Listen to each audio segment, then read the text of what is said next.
अस्सलामुअलैकुम दोस्तों, आज मैं इस लेक्चर में आप सबको यूनिट नंबर 4 के न्यूमेरिकल कराऊंगा। तो इसमें पहला न्यूमेरिकल जो है इसमें स्टेटमेंट लिखी हुई है, two protons in the nucleus of U-238 atoms are 6 femtometre apart. यानी कि ये लिखा है कि यूरेनियम 238 एटम्स जो हैं उसके जो प्रोटॉन्स जो कि न्यूक्लियस में है उन दोनों के दरमियान यानी उन दो प्रोटॉन्स के दरमियान जो डिस्टेंस है वो 6 फेमटोमीटर है, मीन्स के बहुत कम है। वो कहता है कि what is potential energy associated with electric force that acts between these two particles. तो प्रोटॉन का मतलब है यानी कि Q जो है वो इज इक्वल है 1.6 मल्टीप्लाई 10⁻⁻19 कूलम, और रेडियस उसने बताया है कि 6 फेमटोमीटर है, और फेमटो जो है एक प्रीफिक्स है और उसकी वैल्यू जो है 10⁻⁻15 होती है। तो फिर मैंने इसको 6 इंटू 10⁻⁻15 मीटर लिख दिया। उसने क्या कहा, पोटेंशियल एनर्जी निकालनी है, तो मैंने क्या लिखा, पोटेंशियल एनर्जी, क्योंकि यू को हम पोटेंशियल है। और उसने बताया भी है कि कौन सी पोटेंशियल एनर्जी निकालनी है जो कि एसोसिएटेड है विद इलेक्ट्रिक फोर्स से, यानी कि जो इलेक्ट्रिक फोर्स के लिहाज से जो उसका फार्मूला पोटेंशियल एनर्जी का उस फार्मूले के मुताबिक हमने सोल्व किया। तो वो क्या formula, U is equal 1/4πE0 Q1 Q2 over R या डिवाइडेड बाय आर, जो कि यहाँ पे ये लिखा हुआ है। जैसा कि हम जानते हैं प्रोटॉन्स की जो वैल्यू होती है वो एक न्यूक्लियस में है, तो जाहिर बात है फिर वो उनकी वैल्यू जो है वो भी इक्वल होगी, यानी कि Q1 जो है और Q2 जो है मीन्स के ये और ये जो है ये Q के बराबर होंगे। और जैसा कि हम जानते हैं K जो है वो इज इक्वल है 1/4πE0, तो फिर हम इस फैक्टर की जगह क्या लिख देंगे, K लिख देंगे। Q1 Q2 जो है दोनों को सेम है, Q है, तो फिर इसको जब हम Q और Q को मल्टीप्लाई करेंगे Q स्क्वायर आ जाएगा डिवाइडेड बाय R, तो R आ गया। अब ये इसका फार्मूला बन गया, हमने सॉल्व करना है और यही चीज़ हमें फाइंड करनी है। अब देखें तो K की वैल्यू क्या होती है, 9 इंटू 10⁻9, तो 9 इंटू 10⁻9 लिख दिया। Q जो है उसने बताया 1.6 इंटू 10⁻⁻19, और स्केयर है तो स्केयर डिवाइड R, तो R क्या बताया उसने 6 इंटू 10⁻⁻15, तो वो लिख दिया। अब इन सबको आपस में सोल्व करेंगे, पहले इसका स्केयर निकालेंगे, फिर जो आएगा उसको इससे मल्टीप्लाई करेंगे, फिर इससे डिवाइड करेंगे, और हमारे पास फाइनल ये आंसर आएगा। और ये जो आंसर आएगा ये हमारा जाउल में आएगा। लेकिन उसने हमें क्या बताया, उसने बताया कि हमें जो पोटेंशियल एनर्जी निकालनी है वो इलेक्ट्रिक फोर्स के लिहाज से निकालनी है, मीन्स के हमारा जो है आंसर वो जाउल के बजाय इलेक्ट्रॉन वोल्ट में आना चाहिए। तो उसने कहा इलेक्ट्रिक फोर्स, अगर हम जाउल और इलेक्ट्रॉन वोल्ट का रिलेशन देखें तो वो क्या है, 1 जाउल इज इक्वल होता है 6.25 इंटू 10⁻18 इलेक्ट्रॉन वोल्ट। तो यहाँ पे सबसे पहले तो वही चीज़ लिख ली, और 1 जाउल की जगह फिर उसकी वैल्यू लिख ली इलेक्ट्रॉन वोल्ट में।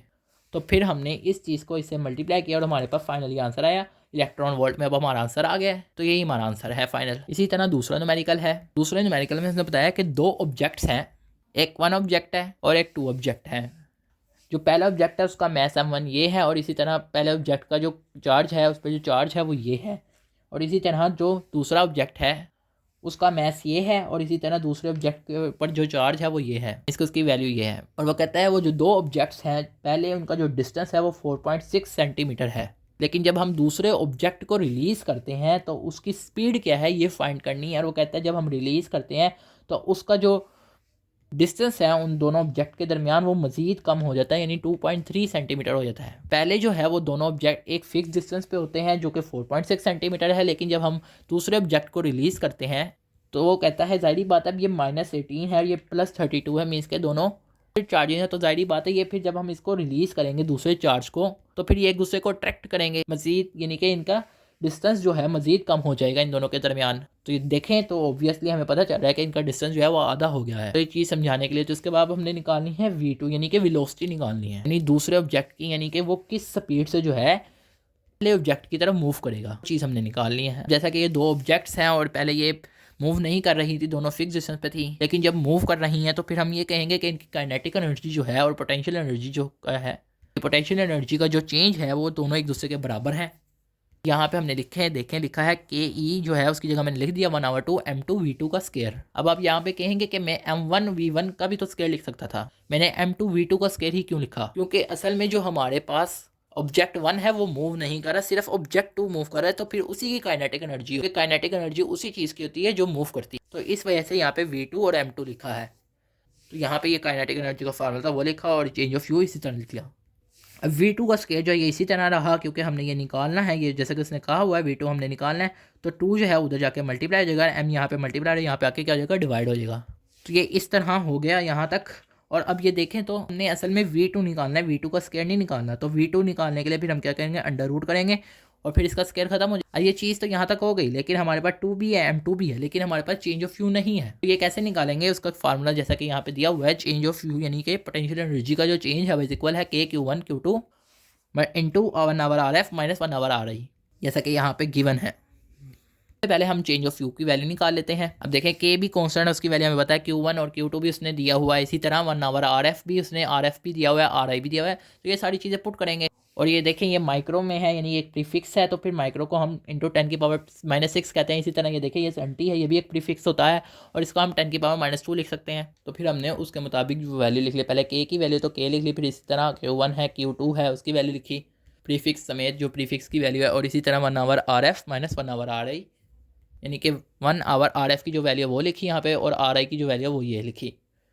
उसके बाद जब मैंने इस सारे फैक्टर को मल्टीप्लाई किया, तो हमारे पास फाइनल वैल्यू क्या आई, ये आई, यानी इस हिस्से की जो वैल्यू है वो सिर्फ ये आई है। इसी तरह अगर हम ये देखें 10⁻⁻2 जब ये ऊपर जाएगा तो 10⁻2 मतलब कि 100 हो जाएगा। इसी तरह ये भी 10⁻2 ऊपर जाएगा तो ये भी 100 हो जाएगा। तो फिर इसे इस तरह लिख लिया। अब 100 जब इससे डिवाइड होगा तो हमारे पास ये वैल्यू आएगी, इसी तरह ये 100 जब इससे डिवाइड होगा ये वैल्यू आएगी। तो इन दोनों को माइनस करेंगे, हमारे पास ये वैल्यू आ जाएगी, फिर हम इसको इससे मल्टीप्लाई करेंगे, हमारे पास ये आ जाएगा चेंज ऑफ यू। तो चेंज ऑफ यू की वैल्यू आ गई हमारे पास। हमें असल में निकालना है V2, वेलोसिटी निकालनी है सेकेंड ऑब्जेक्ट की, जो कि उसने ये फार्मूला हमें गिवन दिया हुआ है, V2 इज इक्वल है 2 into change of potential energy divide m2।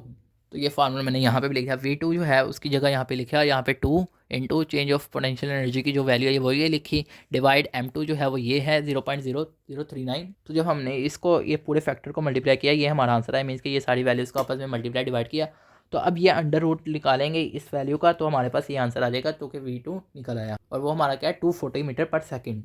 इसी तरह तीसरा न्यूमेरिकल है जिसमें उसने ये सारी चीज़ हमें गिवन दी है कि R12 जो है वो R13 है, इसी तरह R2 के बराबर है, R23 के बराबर है, और ये चीज़ जो है वो D के भी बराबर है, और D जो है हमारे पास 12 सेंटीमीटर है। इसी तरह उसने बताया Q1 जो है वो हमारे पास प्लस Q है, इसी तरह Q2 जो है वो -4Q है, इसी तरह Q3 बताया +2Q है। उसने हमें Q की वैल्यू भी बताई है जो कि है 150 नैनो कूलम। ये जो R12 है ये डिस्टेंस है असल में चार्ज Q1 और Q2 के दरमियान, इसी तरह ये चार्ज Q1 और Q3 के दरमियान, इसी तरह ये चार्ज Q2 और चार्ज Q3 के दरमियान डिस्टेंस है, और ये सब डिस्टेंस जो है आपस में बराबर हैं। अगर आप इस चीज़ को डायग्रामेटिकली भी देखें तो यहाँ पे देखें ये जो डिस्टेंस है R12 का, अगर आप ये देखें यहाँ पे ये डिस्टेंस और ये डिस्टेंस जो है बराबर है। अगर आप इनकी लेंथ अगर आप देखें ऑब्जर्व करें तो इनकी जो लेंथ है ये बराबर है। तो यहाँ पे भी वो यही बता रहा है, ये एक तो वो डायग्राम में बता रहा है, दूसरा वो हमें ऐसे भी बता रहा है कि ये जो चीज़ है बराबर है। तो इसने दो बार आपको हिंट दी हुई है इस क्वेश्चन में, तो स्टेटमेंट में भी दी हुई है, एक तो डायग्राम में भी दी हुई है। तो फिर हमारे पास जो पोटेंशियल एनर्जी है वो हमने निकालनी है, और वो क्या होगी U12 + U13 + U23। ये कैसे बनेगी, क्योंकि उसने हमें 3 चार्जेस कहा है, यानी कि Q1 Q2 Q3, और उनके डिस्टेंस के मुताबिक हम बनाएंगे, यानी कि U इज इक्वल है U12 + U13 + U23। तो इस तरह ये हो गया। और अगर आप U का फार्मूला देखें तो वो क्या था 1/4πE0 Q इंटू पहला चार्ज, इसी तरह दूसरा चार्ज डिवाइड R। लेकिन अब हमने U12 भी लिखना है, U13 का भी लिखना है, U23 का भी लिखना है। तो U13 का 12 का जो फार्मूला होगा वो क्या होगा Q1 Q2 होगा और आवर R12। इसी तरह ये फार्मूला जो है ये U13 का है, यानी कि ये देखिए Q1 Q3, यानी कि U13 का मतलब U13 यानी U1 की जगह Q1, इसी तरह U का जो 3 है उसका मतलब Q3, मीन्स के ऐसे, यानी कि ये U13 का फार्मूला U23 का फार्मूला है। अब यहाँ पे हम एक चीज़ देखें तो जैसा कि उसने हमें कहा था कि R12 R23 और R13 जो है ये तीनों जो हैं वो D के बराबर हैं। तो फिर हमने उसी तरह पहले ये चीज़ लिखी और R12 की जगह D, इसी तरह R13 की जगह D, यहाँ पे भी R23 की जगह D लिख लिया। और अगर हम अब यहाँ पे गौर करें तो यहाँ पे 1/4πE0 और 1/D जो है वो हमारे पास कॉमन आ रहा है, तो फिर मैंने इसको कॉमन लिख लिया।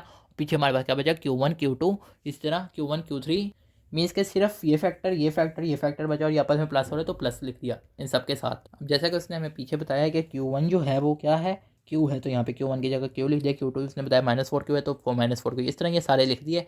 और अब हम इनको मल्टीप्लाई करेंगे तो ये -4Q² हो जाएगा, ये +2Q², ये -8Q² हो जाएगा। अब हम देखें यहाँ पे Q² भी कॉमन आ रहा है तो Q² को भी कॉमन निकाल लेते हैं, और 1/4πE0 जो है वो जैसे कि हम जानते हैं K के बराबर है, तो फिर इस फैक्टर को K लिख लिया, Q² कॉमन आ गया, Q² लिख लिया, डिवाइड पीछे का बचा D तो D लिख लिया, और यहाँ पे क्या बचा -4 + 2 -8, तो इन सबको किया तो आंसर हमारे पास है -10। तो हमारा फाइनल ये फार्मूला बना।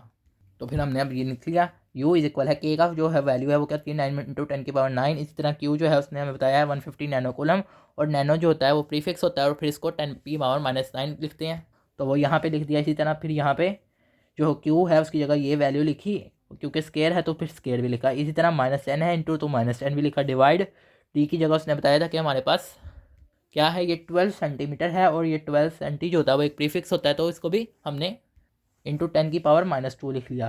तो फिर ये इस तरह 12 इंटू 10⁻² नीचे आ गया। और इन सबको जब हमने सॉल्व किया तो हमारे पास फाइनल वैल्यू आई 0.0168 जूल। तो अगर हम इसको राउंड ऑफ करेंगे तो हमारे पास अप्रोक्सीमेशन में फिर क्या आ जाएगा 0.017। अब इस तरह हमारा ये वाला न्यूमेरिकल भी सॉल्व हो गया। तो आप चाहें तो ये भी लिख सकते हैं, चाहे तो ये भी लिख सकते हैं। अगर आप ये लिखेंगे फिर आपको अप्रोक्सीमेशन यानी कि ये वाला साइन लगाना पड़ेगा। अदरवाइज अगर आप एग्जैक्ट वैल्यू लिखोगे तो फिर आप ये वाला साइन लगा लें। ज़्यादा बेहतर है कि आप ये वाला ही वैल्यू लिखें, अप्रोक्सीमेशन वाली। इसी तरह फोर्थ न्यूमेरिकल है जिसमें उसने बताया है, गिवन दिया है कि क्यू चार्ज जो है वो 2 इलेक्ट्रॉन के बराबर है। इस तरह उसने बताया है वोल्टेज ए जो है पॉइंट ए पे उसकी वैल्यू ये है। इसी तरह वोल्टेज पॉइंट बी पे जो है वो 0 है। इसी तरह वो कहता है चेंज ऑफ आपने पोटेंशियल एनर्जी निकालनी है। इसी तरह वो कहता है कि अगर कोई एक्सटर्नल फोर्स नहीं लग रही तब हमारे पास चेंज ऑफ काइनेटिक एनर्जी क्या होगी। तो सबसे पहले चेंज ऑफ पोटेंशियल एनर्जी का फॉर्मूला जो है वो Q into change of potential है या पोटेंशियल डिफरेंस कहते हैं इसे हम, तो ये लिख दिया। और पोटेंशियल डिफरेंस जो है वो किसके बराबर है, V B minus V A, तो ये लिख दिया। जैसा कि हम जानते हैं कि टोटल एनर्जी जो होती है वो किसके बराबर होती है, change of potential energy plus change of kinetic energy. और उसने क्या कहा है कि अगर नो एक्सटर्नल फोर्स लगे तब हमने निकालनी है। तो अगर नो एक्सटर्नल फोर्स होगी तो इसका मतलब ये है कि हमारे पास कोई एक्सटर्नल फोर्स नहीं लग रही, मीन्स का टोटल एनर्जी जो है वो हमारी कॉन्स्टेंट है, यानी कि हमारा जो ई चेंज ऑफ एनर्जी वाला फैक्टर है वो क्या होगा, 0 होगा। तो फिर हमारी ये जो चीज़ है ये 0 हो गई, इंटू इज इक्वल ये हो गया। तो अगर मैं इस एक्सप्रेशन को रीअरेंज करूँ तो ये इस तरह लिख लूँगा, ये वाली चीज़ इस तरफ आ जाएगी। और चेंज ऑफ यू जो है वो इज इक्वल के इस तरफ जाके माइनस में, जो क्योंकि यहाँ पे ये क्या हो रहा है, प्लस हो रहा है। तो अब हमने सबसे पहले चेंज ऑफ पोटेंशियल एनर्जी निकाली, जो कि जिसका फार्मूला क्या है, क्यू। और क्यू उसने हमें क्या दिया हुआ है, 2E दिया हुआ है। तो 2 इंटू ई जो है वो 1.6 मल्टीप्लाई 10⁻⁻19 इसकी वैल्यू है, into V B minus V A भी उसने दिया हुआ है। वी बी हमारे पास क्या 0, तो 0 माइनस वी ए क्या है, ये है, तो ये लिख दिया यहाँ पर। तो अगर हम इसको सॉल्व करें तो हमारे पास ये जो है 0 माइनस करें तो ये फिर माइनस ही आ जाएगा, 0 ख़त्म हो जाएगा।